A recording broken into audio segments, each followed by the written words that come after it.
discounts. Can anyone tell me how many types of discounts are there and what are those types? How many types of discounts are there and what are those types? Discounts are of two types: trade discount and cash discount.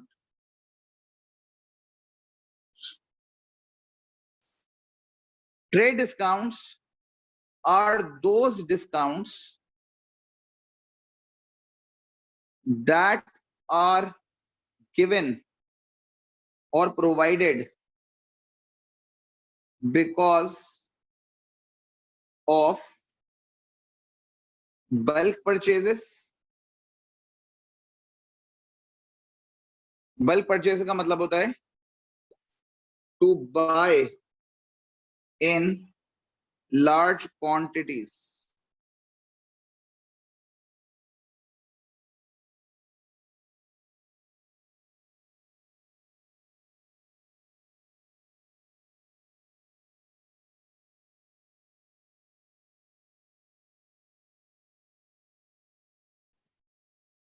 To buy in large quantities.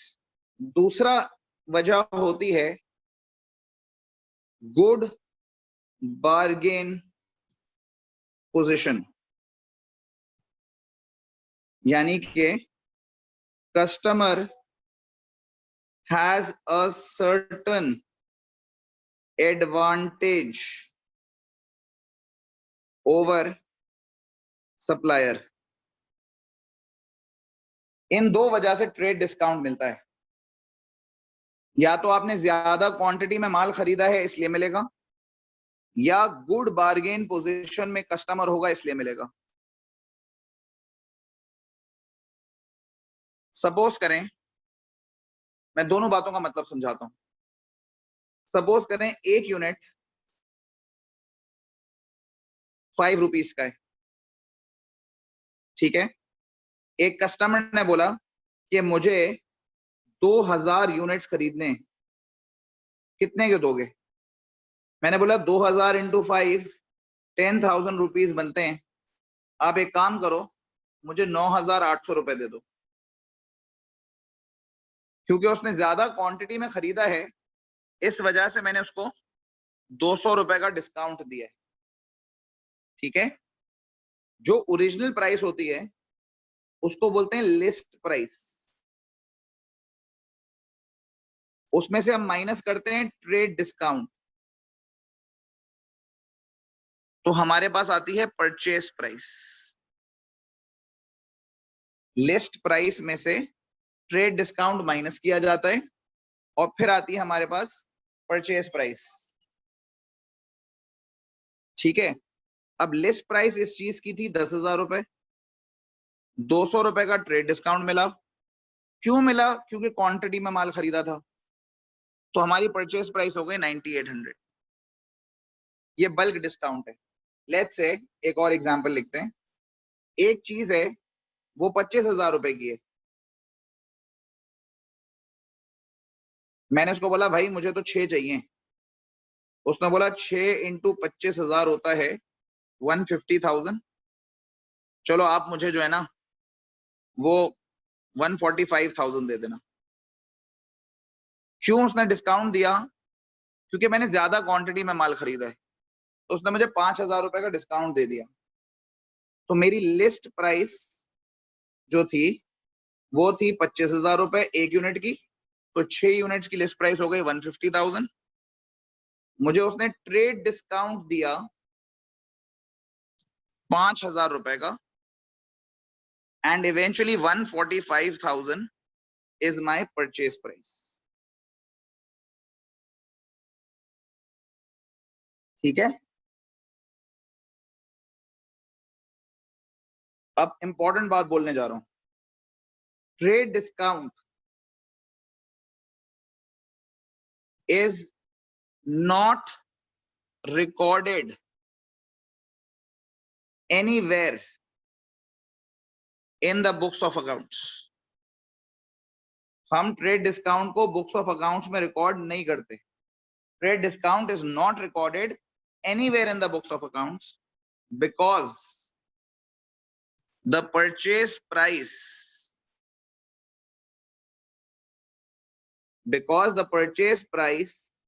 is determined by the purchase price is determined after deducting the trade discount.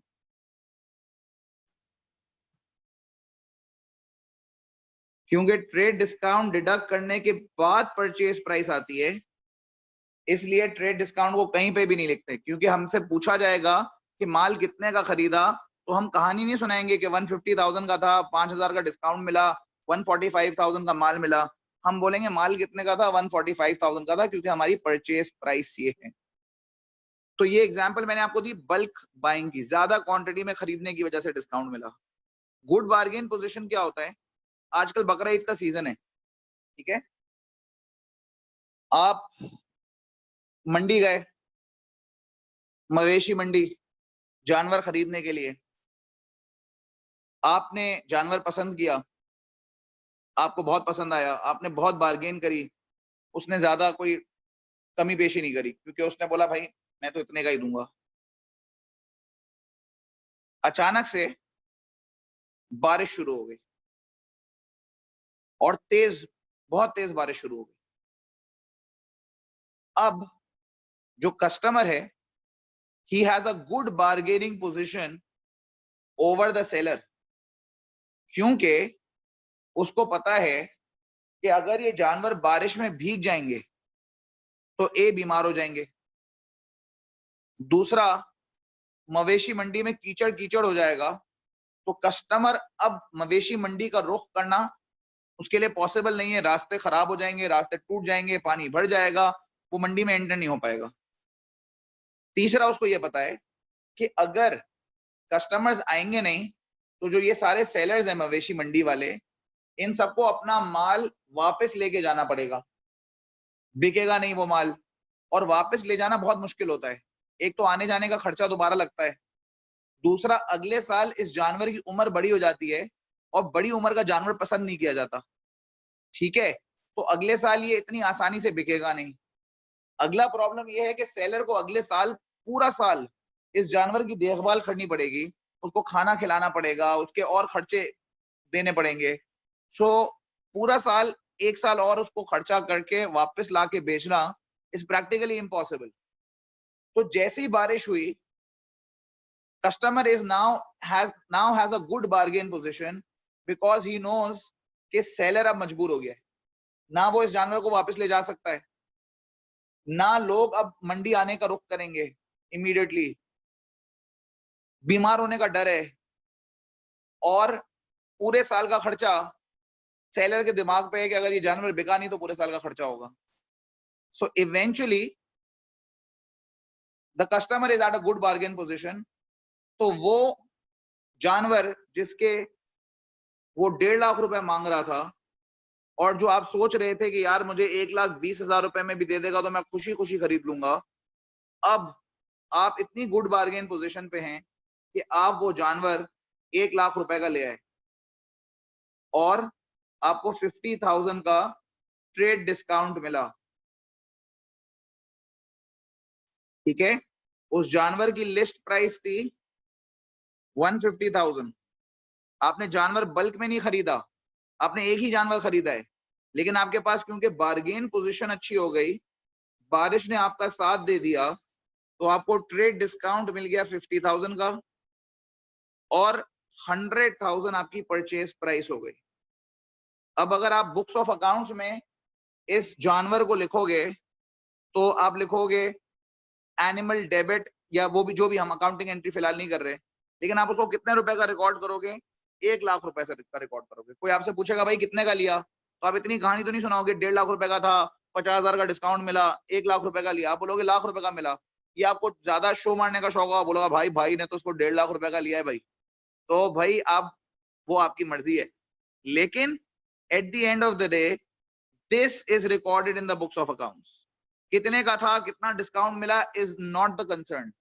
The concern is list price में से जब trade discount minus होता है तो cash तो आपके पास purchase price आती है and you record things in the books of accounts at purchase price, not at list price. Hence, trade discount is not recorded anywhere in the books of accounts. So मैंने अभी तक आपको ये बताया कि trade discounts are those discounts that are given or provided because या तो bulk purchases हैं और majority times आपको ये discount bulk purchases की वजह से ही मिलता है. 90-95% केसेस में आपको जो ट्रेड डिस्काउंट मिला होता है वो बल्क परचेसेस की वजह से मिला होता है. कभी कभी आपको गुड बार्गेन पोजीशन की वजह से मिल जाता है जब कस्टमर वर्स ऑफ पोजीशन में हो और आप बेटर ऑफ पोजीशन में हो या आपके ताल्लुकात निकल आए उससे और आप बोले भाई मैं जो है वो फला फला ताल्लुकात वाला आदमी हूँ, या तो मेरी मर्जी के पैसे दे दो या किसी को बेच ही नहीं सकोगे, तो गुड बार्गेन पोजीशन हो जाती है. Cash discount on the other hand are those discounts that are given or provided on prompt payment. Prompt payment का मतलब होता है to pay within the specified time frame. अगर आप within specified time frame payment कर देंगे तो आपको एक्स्ट्रा डिस्काउंट मिलेगा. That will be cash discounts. Cash discounts are those discounts which are given और provided on prompt payment. Prompt payment का मतलब होता है to pay within the specified time. अगर आप उस स्पेसिफाइड टाइम के अंदर अंदर पे कर देंगे तो आपको डिस्काउंट मिलेगा. अगर आप उस स्पेसिफाइड टाइम में पे नहीं करेंगे तो आपको वो डिस्काउंट नहीं मिलेगा. This discount is given to ensure timely recovery of payments so that the business do not suffer from cash flow problems. ताकि बिजनेस के पास कैश फ्लो प्रॉब्लम्स ना हो जाए. कैश फ्लो प्रॉब्लम्स का दूसरा नाम होता है लिक्विडिटी क्राइसिस. ताकि बिजनेस लिक्विडिटी क्राइसिस में ना आ जाए. ठीक है. सो टू इंश्योर कि बिजनेस लिक्विडिटी क्राइसिस में तो नहीं है, इसीलिए आप कैश डिस्काउंट प्रोवाइड करते हैं ताकि आपको ये श्योरिटी हो, आपको ये तसल्ली हो कि आपको आपके पैसे टाइमली मिल जाएंगे. ठीक है. कैश डिस्काउंट जो होता है it is further divided into two categories: discount allowed and discount received. Cash discount is divided into two categories: discount allowed and discount received. When the business allows discounts to its customers when they pay within specified time frame, it is called discount allowed.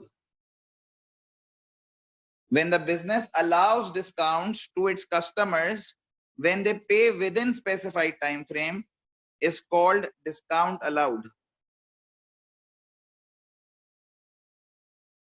When the business achieves discounts from its suppliers by paying them on time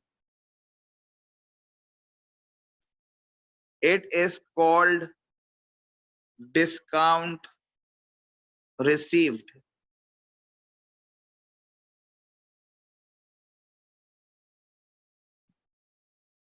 Discount allowed is an expense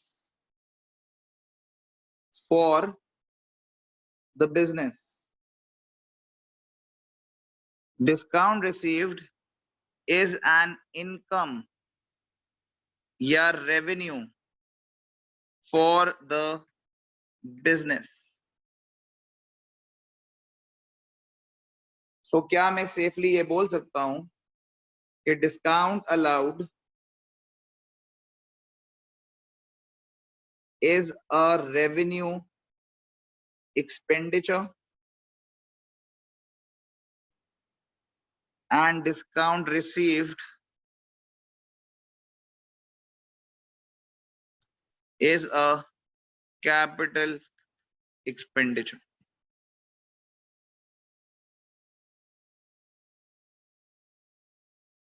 When the business allows discounts to its customers when they pay within specified time frame, it is called discount allowed. When the business receives discounts from its suppliers by paying them on time, is called discount received. हम क्यों discount allow करते हैं? We allow discount to avoid liquidity crisis or cash flow problems.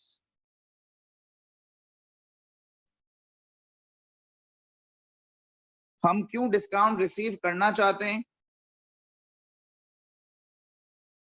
We पे, मेरे ख्याल में sorry,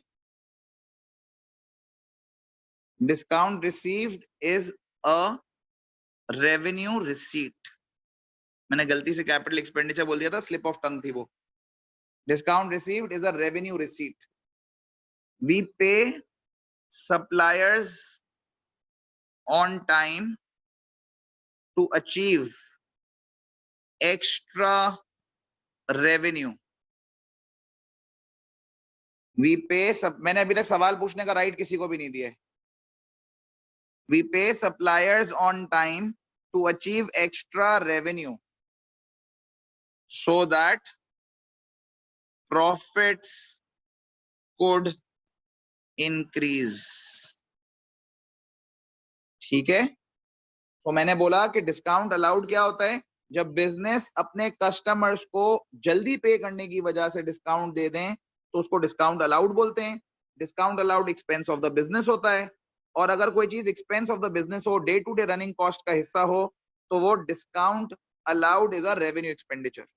हम discount allow इसलिए कर रहे हैं ताकि हमें लिक्विडिटी क्राइसिस ना हो, कैश फ्लो प्रॉब्लम्स ना हो, एंड हमें टाइमली पेमेंट मिल जाए.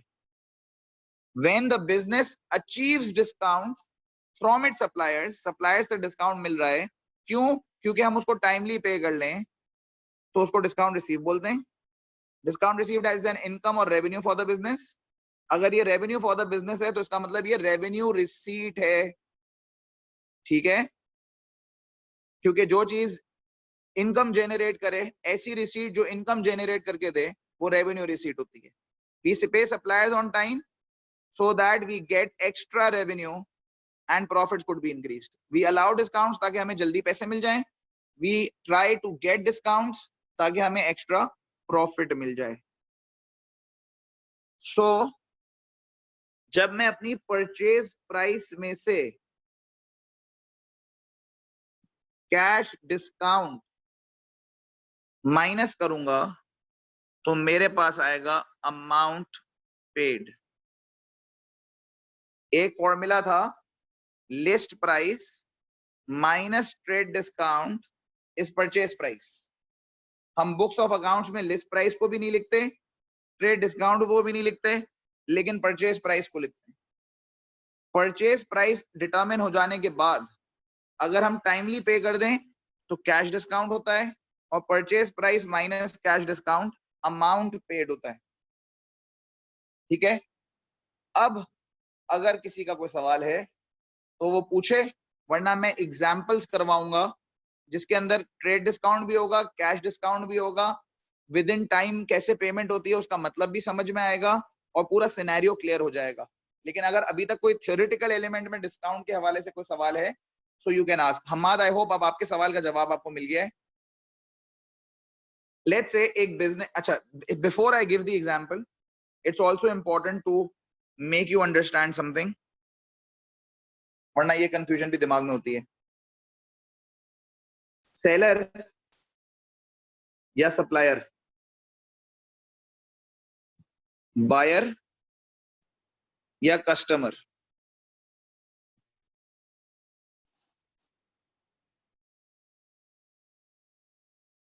जो सेलर के लिए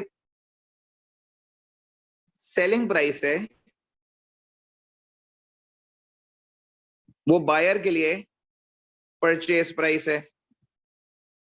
इसका मतलब selling price and purchase price are determined after trade discount. अगर टाइमली पेमेंट होगी, अगर कस्टमर टाइमली पे करेगा तो सेलर डिस्काउंट अलाउ करेगा और बायर डिस्काउंट रिसीव करेगा।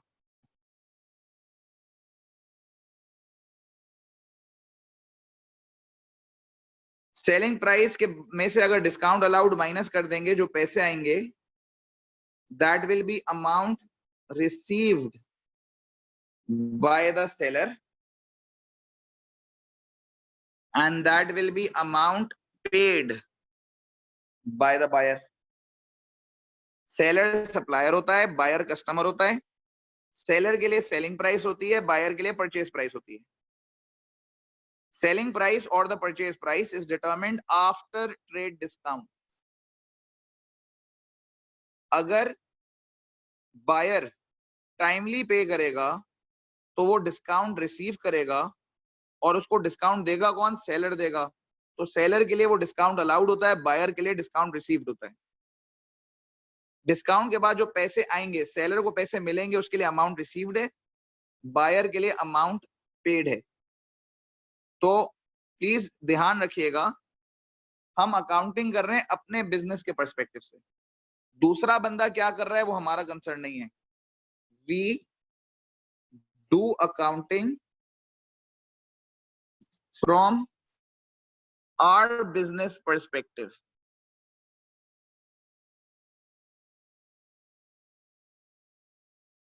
What the other person is doing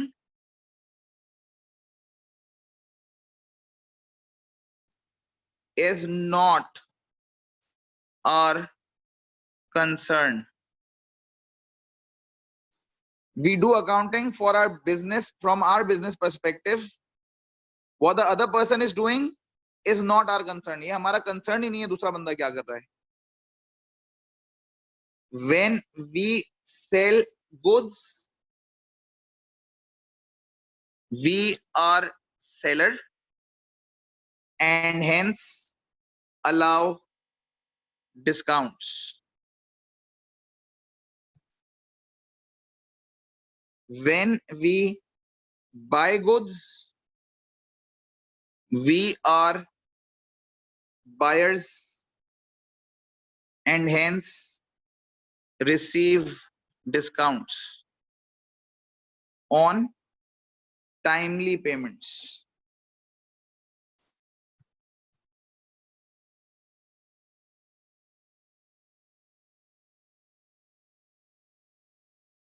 ठीक है,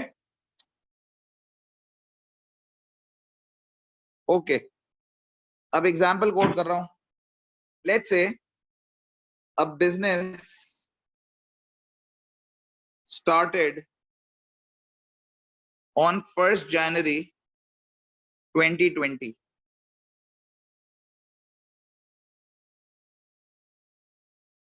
A product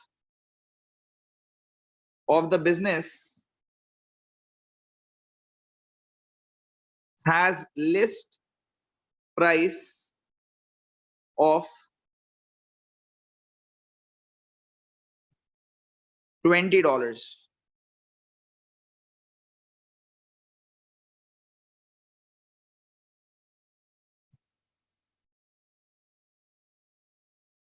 A customer X decided to buy 5,000 units on 1st January.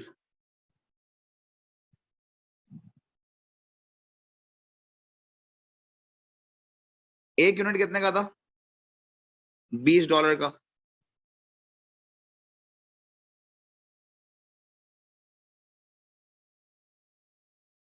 $20 into 5,000, 100,000 के हो गए.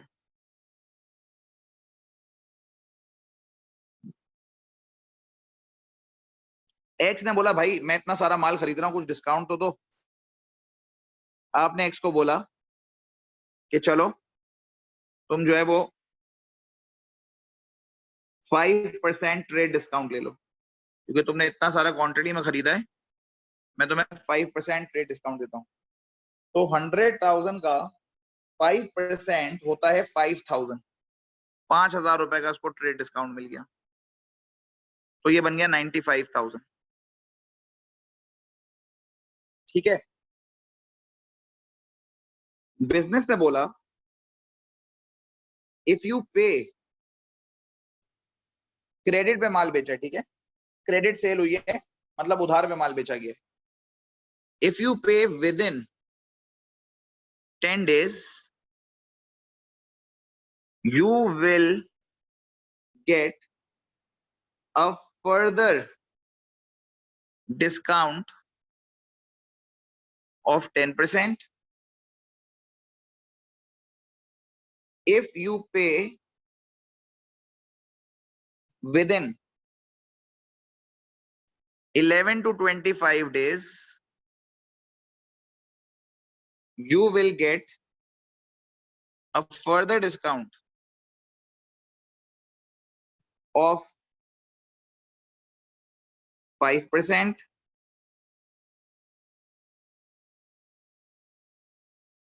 If you pay within 25 to 30 days, no discount.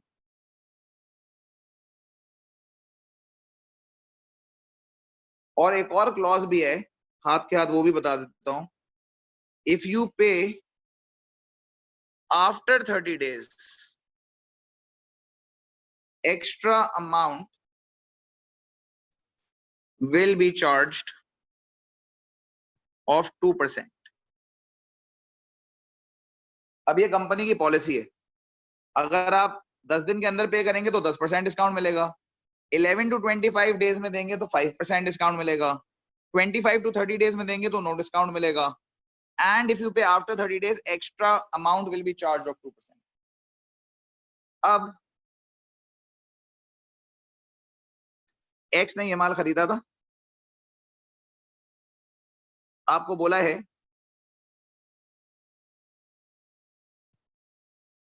X made a payment on X made the payment on 8th January. क्योंकि X ने 8th January को payment कर दी, वो किस category में लाया कर गया? विद इन 10 डेज वाली कैटेगरी में लाया कर गया, और उसको फर्दर 10% का डिस्काउंट मिलेगा. तो लिस्ट प्राइस जो थी वो थी 100,000, ट्रेड डिस्काउंट मिला 5,000, परचेज प्राइस हो गई 95,000. क्योंकि उसने टाइमली पे कर दिया तो उसको मिला कैश डिस्काउंट फर्दर 10% का. तो 95,000 का 10% होता है 9,500. एक्स ने अमाउंट कितनी पे करी होगी? 95,000 minus 9,500, 85500 is the amount paid by X. ये लिस्ट प्राइस थी, ये डिस्काउंट इसलिए मिला क्योंकि उसने बहुत क्वांटिटी में माल खरीदा है। परचेज प्राइस ये आ गई क्योंकि उसने टाइमली पे कर दिया, तो वो क्लॉज मीट हो गया, तो 9500 का कैश डिस्काउंट आ गया, और जो उसने अमाउंट पे करी, that is purchase price minus cash discount is the amount paid. If this is clear, write clear in the chat box. Okay. अब a customer Y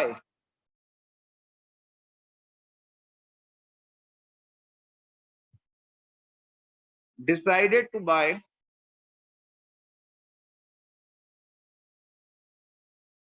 2,500 units.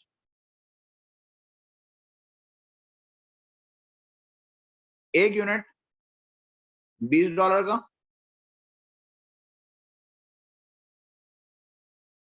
2,500 units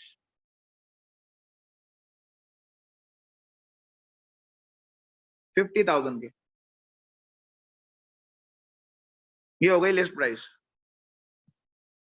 उसने बोला यार 2,500 यूनिट्स खरीद रहा हूँ, कुछ तो डिस्काउंट दो। आपने बोला यार चलो मैं तुम्हें $2,000 का ट्रेड डिस्काउंट दे देता हूँ।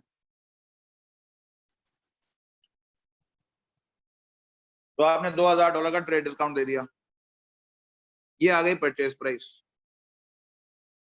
पॉलिसी यही है, यही पॉलिसी है, कंपनी की पॉलिसियां बदलती नहीं है।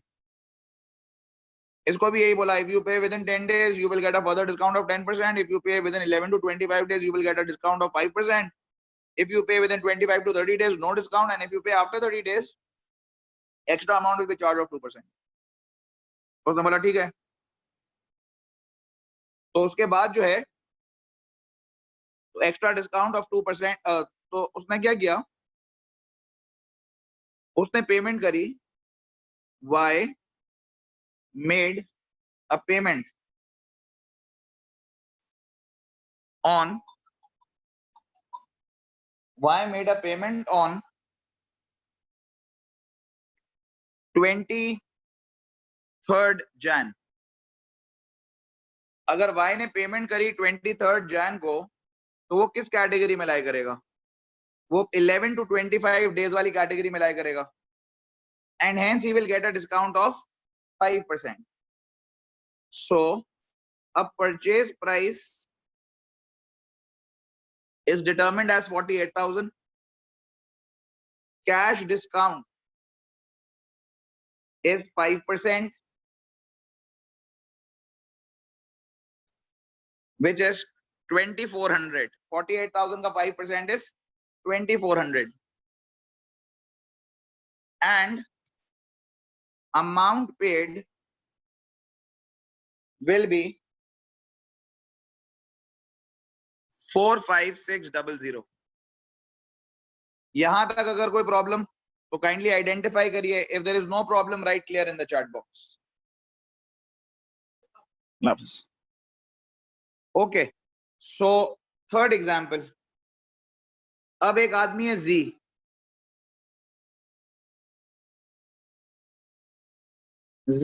decided to buy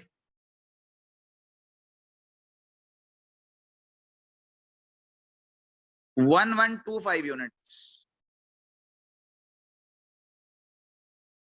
तो लिस्ट प्राइस आपकी है $20 की, तो 1,125 into 20 22500। आपने उसको बोला यार डिस्काउंट तो दो। उसने बोला यार बहुत ज्यादा माल तो नहीं खरीद रहे। उसने बोला फिर भी तो बल्क में खरीद रहा हूँ, ज्यादा क्वांटिटी है, कुछ तो डिस्काउंट दो। आपने बोला अच्छा चलो, आपने उसको 1,500 का डिस्काउंट दे दिया। आपने उसको ट्रेड डिस्काउंट दिया 1,500 का, और उसको पड़ी 21,000 रुपए की परचेज प्राइस। आपने उसको भी यही पॉलिसी बताई। कि अगर आप 10 दिन में देंगे तो 10% डिस्काउंट मिलेगा, 11 to 25 डेज में देंगे तो 5% डिस्काउंट मिलेगा, 25 to 30 डेज में देंगे तो कुछ डिस्काउंट नहीं मिलेगा, और आफ्टर 30 डेज देंगे तो 2% एक्स्ट्रा चार्ज भी करूंगा। तो इस कस्टमर ने Z made the payment on 29th January. उसने 29th जनवरी को पेमेंट करी। इसका मतलब ये हुआ कि वो 25 to 30 डेज वाली कैटेगरी में उसको कोई डिस्काउंट नहीं मिलेगा। So purchase price is 21,000. There is no cash discount. कोई कैश डिस्काउंट नहीं है, तो अमाउंट पेड is 21,000. समझ में आ गई बात? If समझ में आ गई तो write yes in the chat box. If you have a question, feel free to ask. A customer P bought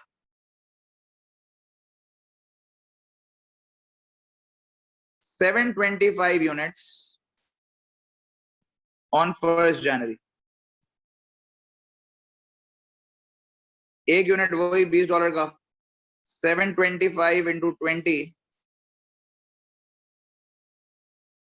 is 14,500. उसने बोला डिस्काउंट तो दो, बल्क में खरीद रहा हूं, देखो 725 यूनिट्स खरीद रहा हूं। आपने बोला भाई लो 500 रुपए का डिस्काउंट, आपने उसको ट्रेड डिस्काउंट दिया 500 रुपए का। अच्छा, ट्रेड डिस्काउंट फिक्स नहीं होता, कोई परसेंटेज फिक्स नहीं होता ट्रेड डिस्काउंट के लिए। बल्क में खरीदा है तो हो सकता है बिजनेस ने इंटरनली डिसाइड किया हुआ हो कि जो 2000 से ज्यादा खरीदेगा उसको इतने परसेंट दूंगा, कोई 5000 यूनिट से खरीदेगा ज्यादा तो इतने परसेंट दूंगा। वैसे कोई फिक्स नहीं होता, वो कंपनी की मर्जी है, वो क्या बार्गेन कर लेते हैं, कैसे वो डिस्काउंट देना चाह रहा है, वो उसकी सोलली अपनी चॉइस है।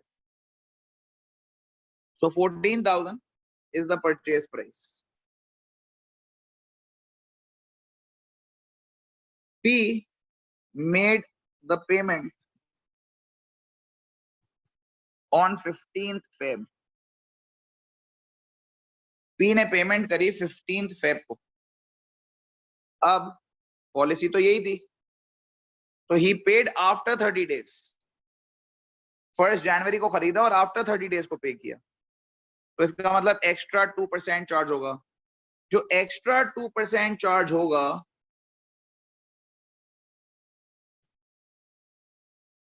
उसको बोलते हैं interest on overdue accounts. 14,000 into 2 divided by 100 is 280. So interest on overdue accounts is 280, और अब उसको अमाउंट जो पे करना है वो 14,280 है। So this is interest on overdue accounts. Officially Islamic point of view से this is कुलू हराम, ठीक है, ये इस्लामिक पॉइंट ऑफ व्यू से इस चीज की इजाजत नहीं है। इट इज एब्सोल्युटली हराम because it falls under the category of interest और सूद। So but let's say this was the policy of the company, तो उसने interest on overdue account charge कर लिया। अब एक क्वेश्चन जहन में आता है, तो क्या उसको ये जो पुराना ट्रेड डिस्काउंट मिला था वो अभी भी मिलेगा?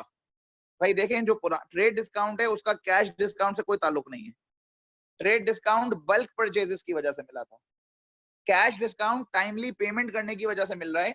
टाइमली पे नहीं करेंगे तो डिस्काउंट नहीं मिलेगा, और लेट पेमेंट करेंगे तो इंटरेस्ट चार्ज होगा। जिस तरह discount expense of the business है, इस तरह interest on overdue accounts income of the business है। तो वंस अगेन अगर मैं ब्रेक कर दूं, सेलर या सप्लायर, बायर या कस्टमर,